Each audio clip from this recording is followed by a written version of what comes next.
I'm Amy Zawi with the Jerusalem Connection Red Alert Report for Friday, December 9. Hate spaces or safe spaces? It's hard to tell sometimes. The group Americans for Peace and Tolerance, coupled with Avi Goldwasser, have released a documentary last week called Hate Speech: The Politics of Intolerance on College Campuses. The topic, of course, is hate crime, specifically anti-Semitism on college campuses, and it is being expressed as anti-Zionism or somehow shrouded in a progressive movement or so-called human rights advocacy veil.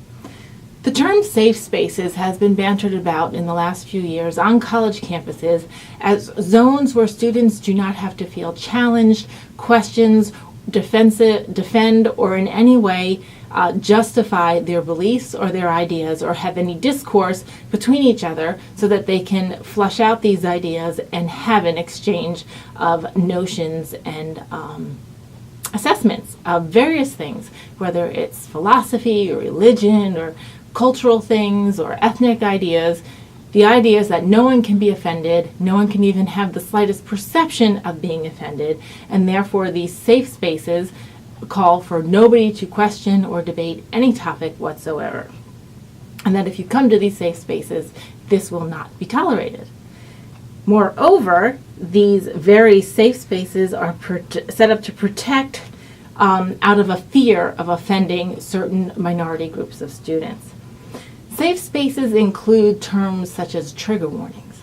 That is, if there's a college class or a book that's being assigned that in somehow may make the reader feel uncomfortable or stretch outside their comfort zone or think about things in a new light or somehow critique a position that they may hold, that they need to be warned and sometimes even allowed to be exempt from the assignment or the class. In addition to these attempts to avoid any sort of perception of insult or perception of offense, if you are Jewish, if you support Israel, or if you are Jewish and support Israel, somehow you are exempt from these safety protections. That is, anybody who expresses a support for Israel, especially Jewish students, they are immediately bullied and harassed and marginalized with no fear of reprisal and no fear of being cracked down as being intolerant. In fact, these groups of people, often the movement that propagates the BDS activities on campus, the Students for Justice in Palestine, a minority Muslim group, has often spearheaded the uncomfortable and aggressive nature of the pushback that Jewish students and pro-Israel students have when they voice or express their opinion, invite speakers to talk about Middle Eastern issues that in any way might insult people who are not pro-Israel or who have a strong stance against current Israeli policy.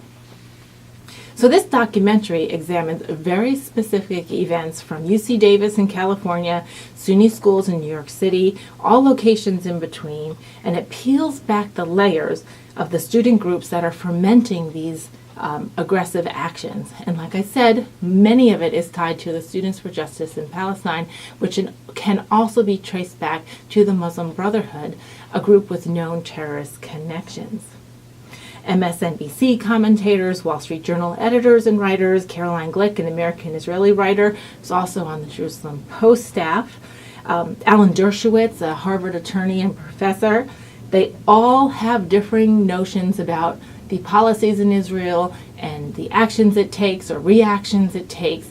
And they all might disagree on these particulars, but they come together in this documentary to have solidarity on the fact that Israel has a right to exist and that students who are harassing or bullying other students for that held belief of this right to exist are in fact being discriminated against, and it is a case in point of anti-Semitism, and it is going unchecked. It's even being fomented on certain college campuses by faculty members and leadership, and this is a very dangerous position for American universities to have and for Jewish students to experience in America at their schools. So this particular 110-minute documentary has enough background information to fill up an entire college semester.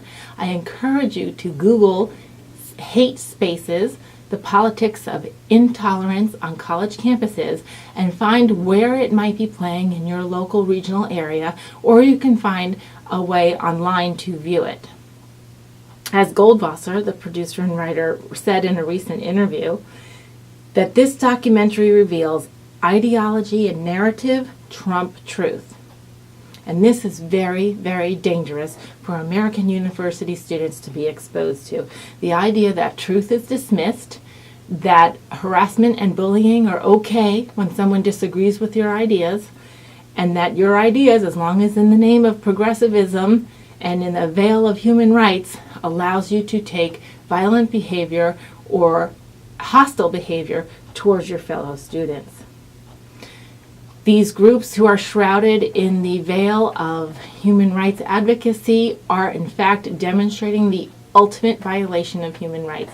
That is, they are suppressing free speech, freedom of expression, academic integrity, the propelling of critical thinking, critical thought, and the search for truth, all in order to solve problems in the world, which is what university students all are there to do. Learn enough to make solutions as best we can to the world's problems.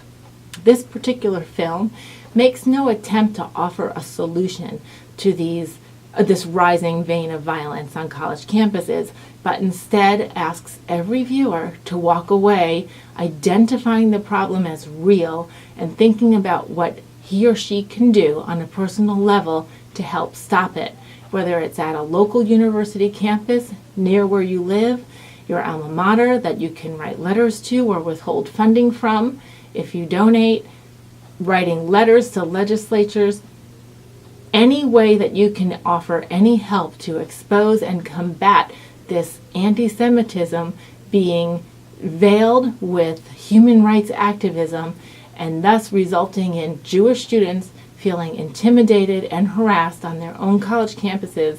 This all must be stopped. And do your best. Shavua Tov. Have a great week. Shabbat Shalom.